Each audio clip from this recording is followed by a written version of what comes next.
Halo Kak Ruhi, apa kabar? Alhamdulillah baik. Saya mau minta waktunya Kak Ruhi sebentar. Saya mau tanya-tanya seputar KSN. Boleh ya Kak? Ya, silakan. Menurut Kak Ruhi, kriteria siswa seperti apa sih yang diperlukan agar dapat menang di KSN bidang IPA? Ya, sebenarnya sih jawabannya simpel ya, yang pasti yang bisa mengerjakan soal dengan benar ya dan dalam waktu yang ditentukan. Tapi kan untuk bisa menjadi siswa yang seperti itu kan butuh proses ya, nggak langsung jadi pinter gitu. Jadi kriterianya itu adalah yang mau latihan terus-menerus. Jadi yang bersedia mencurahkan waktu dan tenaganya untuk berlatih. Gitu aja sih. Oke, apakah passion siswa berpengaruh juga nggak? Iya jelas. Kan tadi ya kalau belajar untuk persiapan Olimpiade kan nggak sebentar ya. Kalau passion kita nggak di bidang itu ya pastinya akan terasa lebih berat ya. Tapi kalau memang kita senang di pelajaran itu ya walaupun waktu yang dibutuhkan lama tapi ya nggak terasa karena kita emang senang ngerjainnya. Oke, sekarang misalkan ada seorang siswa, dia pengen ikut KSN. Misalkan katakanlah ke siswa SD atau SMP. Nah, namun dia masih belum memutuskan mau ikut bidang studi apa. Apa yang Kak Ruhi bisa sarankan ke anak ini sehingga dapat menentukan bidang studi apa yang harus diikutinya? Ya pertama mungkin coba bayangkan kira-kira di antara banyak pelajaran itu mana yang paling kita sukain. Masa sih dari sekian banyak pelajaran satu pun nggak ada yang disukain. Jadi yang pertama cari yang pelajaran yang paling disukai. Kalau kita udah suka ke satu pelajaran tertentu, walaupun materinya susah, tapi karena kita udah seneng ya nggak masalah. Tapi kalau memang ketika udah dicari-cari nggak ketemu, IPA misal nggak suka, IPS nggak suka, ya matematik nggak suka, ya udah mungkin mungkin memang bukan ke arah Olimpiade, mungkin bakatnya di bidang lain, misal di bidang musik atau olahraga kan nggak harus Olimpiade juga kan beda-beda.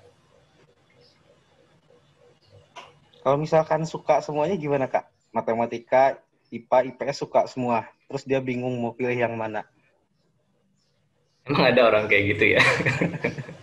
Biasanya sih kalau orang dia suka IPS, biasanya dia kurang suka IPA. Begitu juga sebaliknya, kalau yang suka IPA, biasanya kurang suka IPS. Tapi biasanya kayak gitu sih, jarang, saya nggak pernah nemuin ada orang yang suka dua-duanya. Oke, Yang jadi nggak suka dua-duanya banyak, kalau yang nggak suka dua-duanya banyak. oke, jadi sebaiknya pilih yang paling disukainya ya Kak. Iya, Oke, seandainya Kak bukan Ruhi, ya silakan. bukan bukan bukan yang paling mudah ya, tapi yang paling disukai. Ya, oke.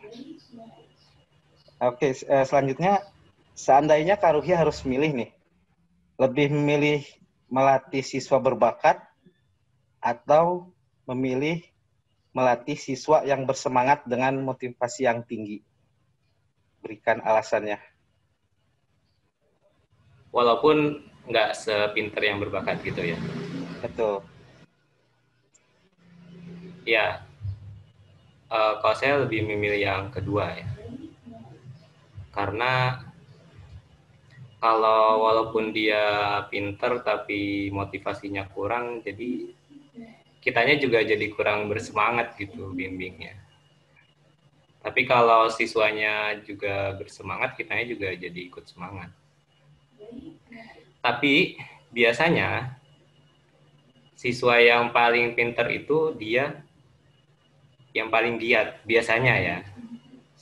Jarang siswa dia pinter tapi malas tuh jarang. Mungkin ada ya. Ya mungkin ada siswa yang dia itu pinter banget tapi ketika uh, ketika pelatihan bareng-bareng kelihatannya malas gitu. Tapi itu jangan buat kita terlena. Siapa tahu di rumahnya dia belajarnya lebih banyak dari kita. Pas di luar aja dia males ya kan. Siapa tahu Ya, pas di rumah lebih rajin. ya betul bisa jadi seperti itu ya.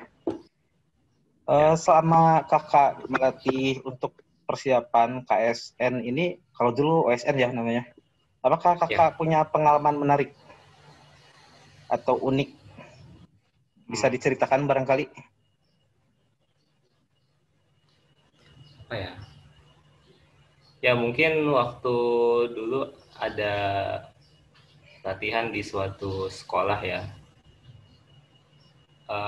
Di hari pertama siswanya lumayan banyak tuh, sekitar 10 orang ya, dan mereka kelihatannya antusias. Walaupun pertanyaan yang diajukan kan susah kan ya, karena materi Olimpiade kan tingkatannya lebih sulit dari materi biasa, bahkan lebih sulit dari materi apa SNMPTN ya. Nah, itu pelatihannya sekitar 5 kali pertemuan ya. Di hari pertama masih 10 orang. Nah, pas di hari kedua sampai hari kelima, itu yang masuk tinggal 2 orang doang. Saya nggak tahu tuh apakah karena materinya yang susah, apa karena seleksi alam di sekolah tersebut sangat cepat gitu.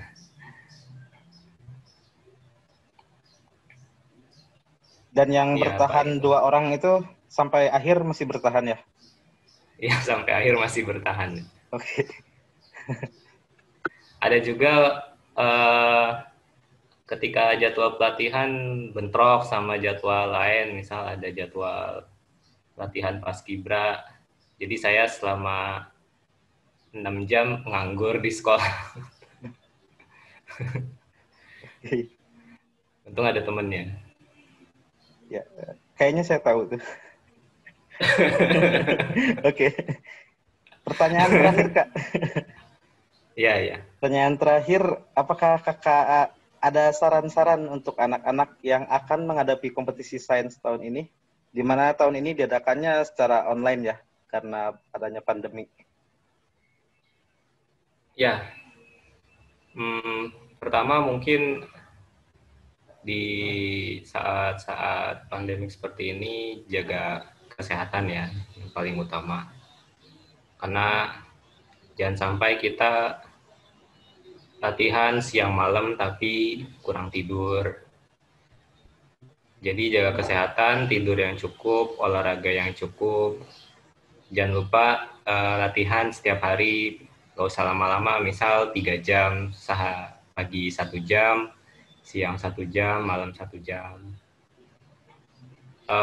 Nggak apa-apa, di 1 jam itu nggak harus target 10 soal, berapapun soalnya, yang penting selama 1 jam itu fokus hanya untuk latihan. Gitu. Kemudian jangan mentang-mentang online kita curang ya, itu nggak boleh. Tetap harus jujur. Karena apa artinya kemenangan tanpa kejujuran? Oke. Baik, Ya, Kak Ruhi, terima kasih banyak atas waktunya. Sampai bertemu lagi di lain kesempatan. ya. Sampai bertemu lagi.